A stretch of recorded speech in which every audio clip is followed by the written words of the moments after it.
Hello बच्चों, कैसे हैं आप लोग। उम्मीद करता हूँ कि एकदम बेहतरीन होंगे और अपने एनुअल एग्ज़ाम की प्रिपरेशन में एकदम अच्छे से प्रिपरेशन कर रहे होंगे। ओके, तो let's start. In this lecture we are going to discuss about isothermal and adiabatic process and work done in these two process. Okay, तो let's start isothermal and adiabatic process. तो ध्यान देना है,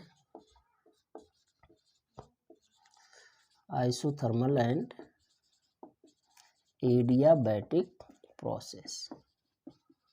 okay, तो हम सबसे पहले बात करेंगे कि आइसोथर्मल प्रोसेस है क्या और एडियाबैटिक प्रोसेस क्या है और इनमें गैसेस कौन से लॉ को फॉलो करती हैं और इसमें हम वर्क डन कैसे कैलकुलेट करते हैं। ओके बच्चों, तो लेट्स सी हम लोग बात करने वाले हैं यहाँ पर कि वर्क डन कैसे कैलकुलेट करते हैं। इससे पहले हम बात करते हैं आइसोथर्मल प्रोसेस क्या होता है। ध्यान देंगे बच्चों, तो आइसोथर्मल प्रोसेस, ओके, क्या होता है आइसोथर्मल प्रोसेस। ध्यान देंगे बच्चों, एक ऐसी प्रोसेस होती है जिसमें टेम्परेचर क्या रहता है, कांस्टेंट रहता है सिस्टम का, यानी कि हम कह सकते हैं स्लो प्रोसेस जो होती है उसे हम लोग आइसोथर्मल प्रोसेस कहते हैं। तो ध्यान देंगे, such a process in which the temperature of the system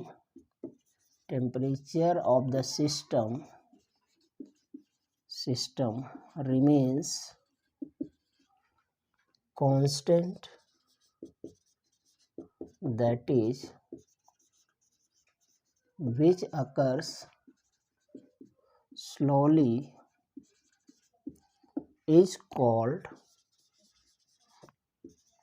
isothermal process.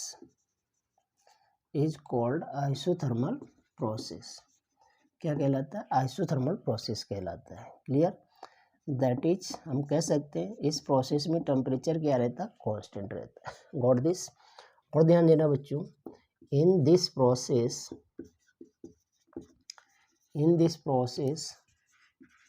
Gases follow Boyle's law. कौन सा लॉ फॉलो करती है, बॉयल्स लॉ फॉलो करती है। दैट इज हम कह सकते हैं पीवी इक्वल टू कांस्टेंट। क्या फॉलो करती है, PV equal to constant.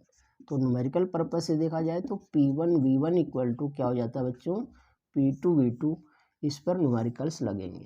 Got this, इस पर न्यूमेरिकल्स लगेंगे और बेसिक रूल जो फॉलो होता है बॉयल्स लॉ ये है पीवी इक्वल टू कांस्टेंट, यानी कि कांस्टेंट टेम्परेचर पर जब हम किसी गैस की डेफिनेट अमाउंट का प्रेशर बढ़ाते हैं तो वॉल्यूम घटता है और प्रेशर घटाते हैं तो वॉल्यूम बढ़ता है। क्लियर है, तो ये तो रही बात आइसोथर्मल प्रोसेस की। Got this. अब हम बात करते हैं एडियाबैटिक प्रोसेस क्या होता है। क्लियर है बच्चों, तो ध्यान देना है, एडियाबैटिक प्रोसेस क्या होता है, पता आपको, such a process which occurs so fast that no heat is exchanged between system and surrounding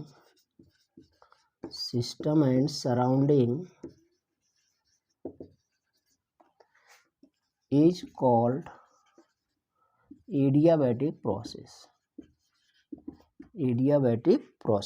क्या कहलाता है, एडियाबैटिक प्रोसेस कहलाता है।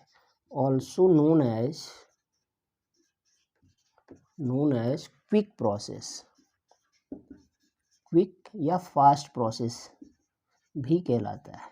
क्लियर है बच्चों, और ध्यान देना है, इन दिस प्रोसेस गैसेस या थर्मोडायनेमिक सिस्टम कह सकते हैं, गैसेस फॉलो पॉइसन्स लॉ को फॉलो करते हैं। दैट इज पॉइसन्स लॉ क्या होता है बच्चों, ये होता है पीवी की power gamma equal to constant. क्या होता है? पीवी की power gamma equal to constant, ध्यान देना है। और यहाँ पर जो गामा होता है वो होता है CP अपान CV, यानी कि दो मोलर स्पेसिफिक हीट्स का क्या होता है? रेशियो होता है। इसे हम लोग गामा से रिप्रेजेंट करते हैं। गॉट दिस बच्चों? तो इतनी बात समझ में आ जाती है कि आइसोथर्मल प्रोसेस क्या है, उसमें गैसेस कौन सा लॉ फॉलो करती हैं, और एडियाबैटिक प्रोसेस क्या है, उसमें गैसेस कौन सा लॉ फॉलो करती हैं। क्लियर है? तो ये है पाइसन्स लॉ का बेसिक फॉर्म है। तो इसको अगर हम देखें तो हम यहाँ पर कह सकते हैं बच्चों, ये जो एडियाबैटिक प्रोसेस का बेसिक फॉर्म आया ना, पीवी की power gamma equal to constant, तो इसके न्यूमेरिकल लगेंगे P1 V1 की power gamma equal to P2 V2 की पावर गामा। यहाँ से इसे हम लिख सकते हैं P1 upon P2 equal to हो जाता है V2 अपान V1 की होल पावर गामा। तो इस पर क्या होगा? न्यूमेरिकल लगेगा। Got this? तो ये पाइसन्स लॉ का फॉर्म है जिस पर हम न्यूमेरिकल सॉल्व करेंगे। Got this? अब अदर फॉर्म की बात करते हैं बच्चों, तो ध्यान देना है। सिंस हम लोग बात करते हैं पीवी इक्वल टू क्या होता है? RT, क्लियर, फॉर 1 मोल। 1 मोल के लिए ये फार्मूला है। तो हम यहाँ से P की वैल्यू निकाल लेते हैं। तो P इक्वल टू क्या आ जाएगा बच्चों? ये आ जाएगा RT अपान V। ये वैल्यू यहाँ रख लेते हैं। तो P की जगह पर रखो RT अपान V और इंटू में V की power gamma equal to constant. Okay बच्चों? तो ध्यान देना है, ये R कॉन्स्टेंट होता है तो T हो गया V की पावर गामा, और ये 1 पावर ऊपर आएगा तो -1 equal to constant upon R, तो न्यू कॉन्स्टेंट आ जाता है। मतलब ये भी क्या आएगा? कॉन्स्टेंट ही आएगा। तो ये दूसरा फॉर्म आ जाता है। ये टेम्परेचर और वॉल्यूम के टर्म में है Poisson's law. Got this? Numerical purpose से देखें तो लिख सकते हैं बच्चों T1 V1 की power gamma -1 equal to T2 V2 की पावर गामा -1। इट मीन्स लिखा जा सकता है T1 upon T2 equal to V2 upon V1 की होल पावर गामा -1। इस पर न्यूमेरिकल लगेगा। What this? तो इस पर क्या होगा बच्चों? न्यूमेरिकल लगेगा। I am clear till now? So this is Poisson's law in terms of temperature and volume. लेकिन याद रहे, जब भी हम टेम्परेचर यूज करेंगे तो केल्विन में यूज करेंगे, यानी कि जो भी सेल्सियस का टेम्परेचर होगा उसमें हम 273 ऐड करके फाइंड आउट करेंगे। अगेन चूंकि पीवी इक्वल टू अभी पढ़ा आपने RT, तो यहाँ से हम V की वैल्यू निकालेंगे। इस बार यहाँ P निकाला था, यहाँ V निकालते हैं। तो V इक्वल टू क्या आ जाएगा? V इक्वल टू आ जाएगा RT अपान P। ये वैल्यू फिर से इसी में रखते हैं। तो देखो बच्चों, P तो एज इट इज रहेगा, V की जगह ये रख लेंगे हम लोग RT अपान P की power gamma equal to constant. बोलो समझ आ? तो बच्चों, तो अब हम बात करने वाले हैं relation between slopes of isothermal and adiabatic curves. ठीक है? तो इसके लिए क्या करना है, सबसे पहले हम ग्राफ बनाते हैं। ठीक है? तो प्रेशर वॉल्यूम कर्व बनाते हैं। ध्यान देना बच्चों, ये हो गया वॉल्यूम एक्सिस और ये हो गया प्रेशर एक्सिस। क्लियर है? तो ये जो चलेगा, ये टेम्परेचर T1 है, ये T2 है, और एक कर्व ऐसे आता है, ये पॉइंट A मान लेते हैं, ये पॉइंट B मान लेते हैं। क्लियर है? और ये जो है स्ट्रेट लाइन है, इसको हम लोग आइसोबारिक लाइन बोलते हैं। This is known as isobaric line. Okay? और ये जो T1 T2 वाला कर्व है, ये जो T1 T2 वाला कर्व है, इसे हम लोग बोलते हैं आइसोथर्मल कर्व्स। T1 T2 वाले को क्या बोलते हैं हम लोग? आइसोथर्मल कर्व बोलते हैं। ओके बच्चों? तो ये जो T1 और T2 वाला पार्ट है, इसको हम लोग बोलते हैं आइसोथर्मल कर्व। और ये जो स्टीपर है थोड़ा सा, इसको हम लोग बोलते हैं, ये जो है this is known as adiabatic curve. क्या कहेंगे? एडियाबैटिक कर्व कहेंगे। और ए पॉइंट पर प्रेशर P1 है, वॉल्यूम V1 है, और बी पॉइंट जो है इस पर प्रेशर P2 है और वॉल्यूम V2 है। Got this? आई थिंक इतनी बात समझ में आ रही है आप लोगों को। ठीक है ना? अब बच्चों ध्यान देना है, किसी भी कर्व का स्लोप कैसे आता है? तो change in y axis upon change in x axis. किसी भी पर्टिकुलर ग्राफ का क्या देता है, स्लोप देता है। तो यहाँ पर हम बात करेंगे द रेशियो ऑफ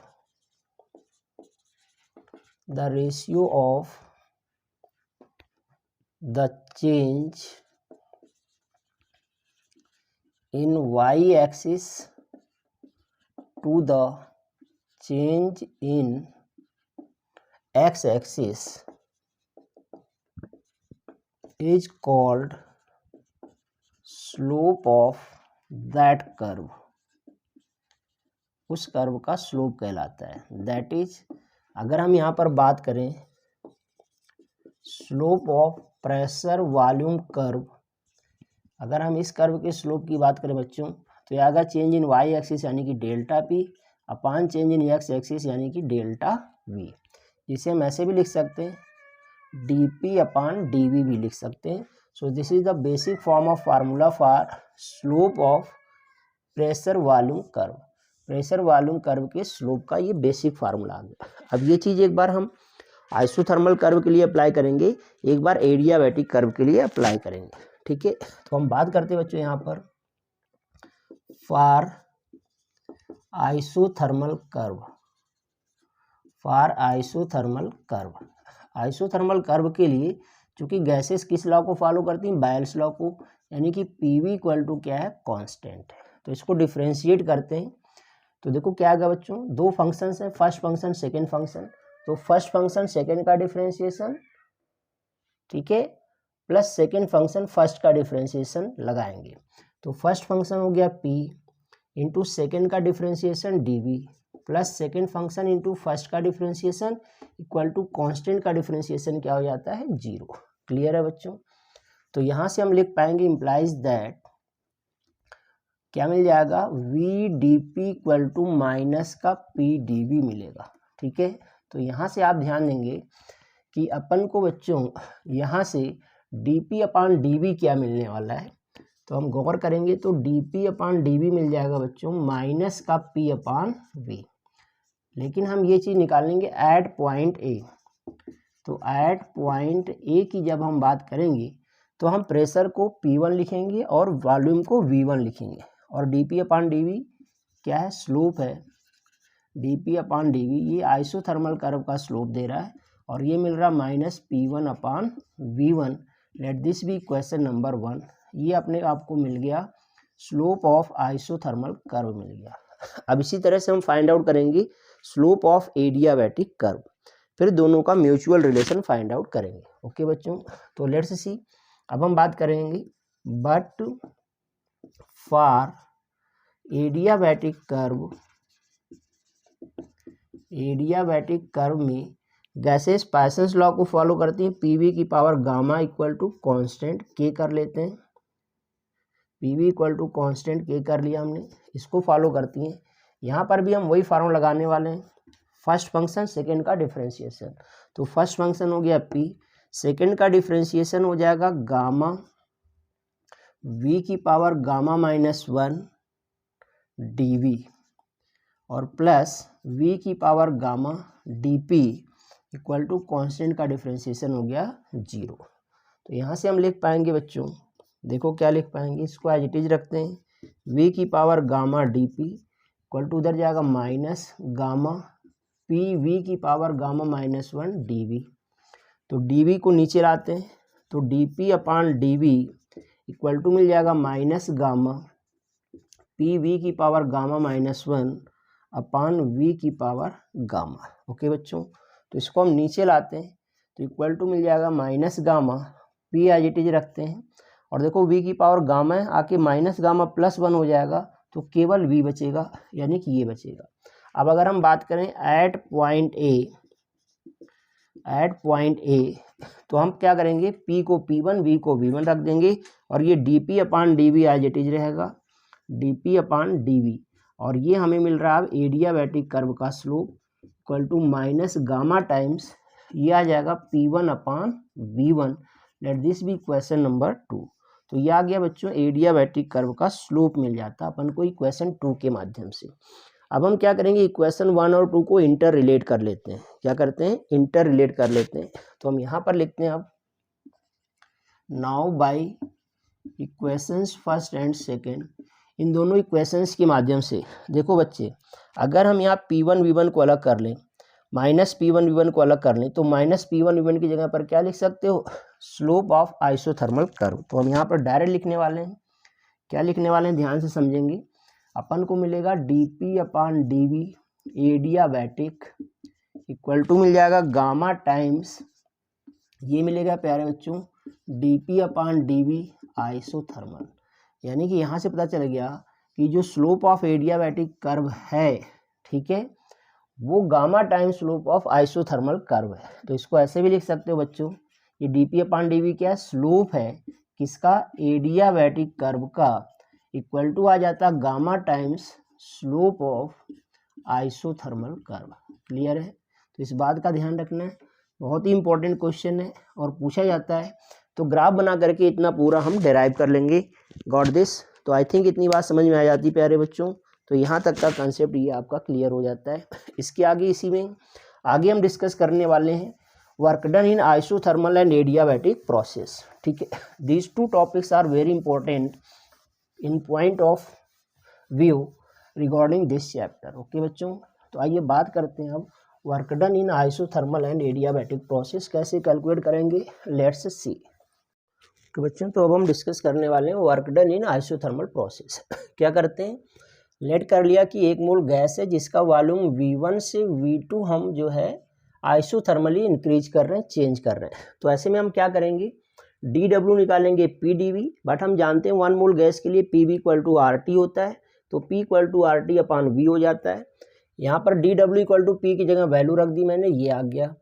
अब हम टोटल वर्क डन निकालते हैं V1 से V2 के लिए। क्लियर है बच्चों। तो क्या करते हैं, लिमिट लगा दिया V1 से V2 dW, या और P की वैल्यू रख दी मैंने RT/V dV। ठीक है, RT कांस्टेंट है V के रिस्पेक्ट में, तो RT बाहर आ गया, integration from V1 to V2 1/V dV हो गया।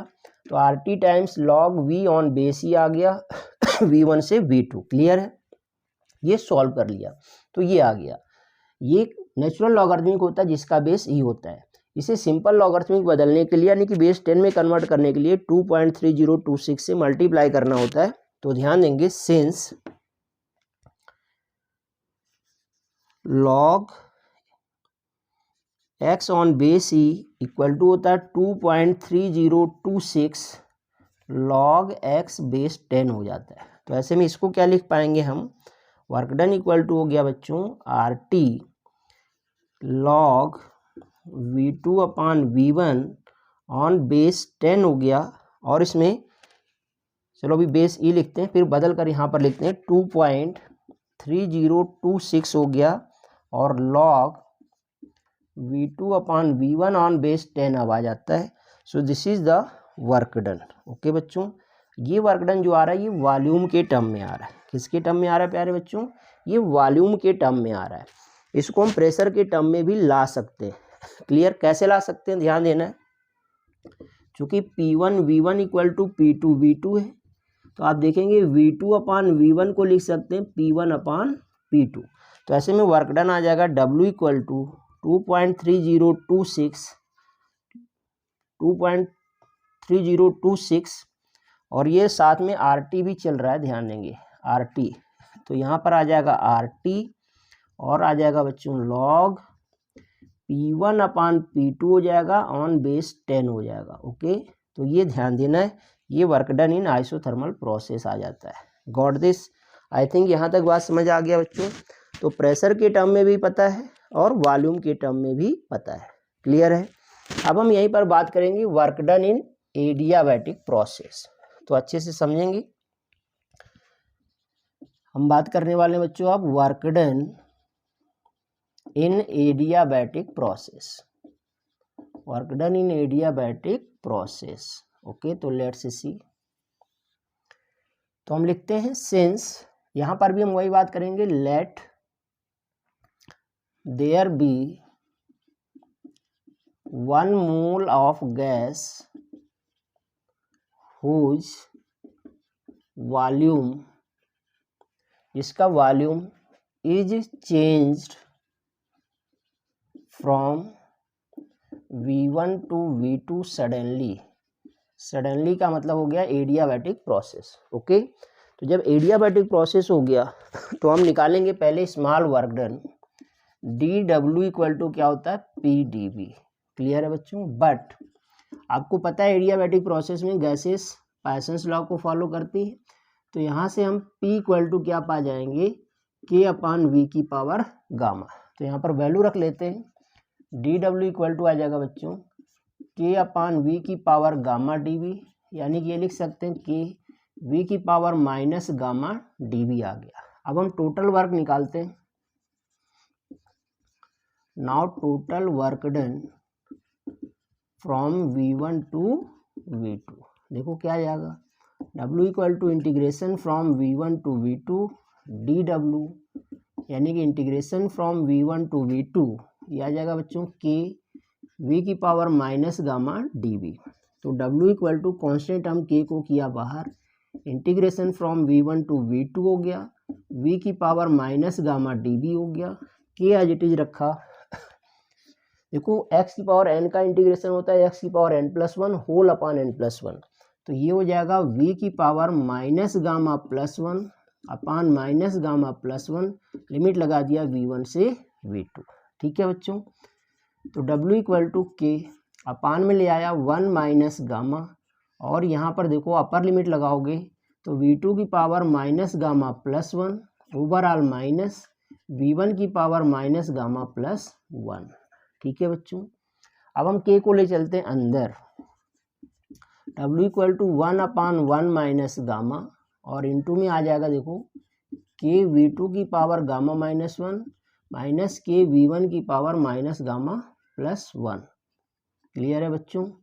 ध्यान दो, बट हम लोग जानते हैं PV की power gamma equal to constant होता है पाइसन्स लॉ। इसका मतलब P1 V1 की power gamma equal to P2 V2 की power gamma equal to constant. तो K की वैल्यू ये भी हो सकती है, ये भी हो सकती है। जहाँ 2 का टर्म है वहाँ K की वैल्यू 2 वाली रखेंगे, जहाँ V1 का टर्म है वहाँ K की वैल्यू 1 वाली रखेंगे। तो ऐसे में देखो वर्क डन क्या आ जाएगा बच्चों, 1/1 माइनस गामा हो गया, K की जगह V2 वाली वैल्यू रख लेते हैं, तो P2 V2 की पावर गामा इंटू V2 की पावर माइनस गामा +1 ऑलरेडी है, माइनस यहाँ पर 1 वाली वैल्यू, तो P1 V1 की पावर गामा इंटू में V1 की पावर माइनस गामा +1। तो ध्यान दो सेम बेस पर पावर ऐड हो जाएगी, तो W इक्वल टू आ गया 1/1 minus gamma in bracket P2 V2 हो जाएगा, चूंकि ये माइनस प्लस कट गया 1 पावर लिखी नहीं जाएगी, माइनस ऐसे आ गया P1 V1। तो ये आ गया बच्चों वर्क डन आ गया इन एडियाबैटिक प्रोसेस। क्लियर है? तो ये आ गया प्रेशर और वॉल्यूम के टर्म में work done in adiabatic process. Got this?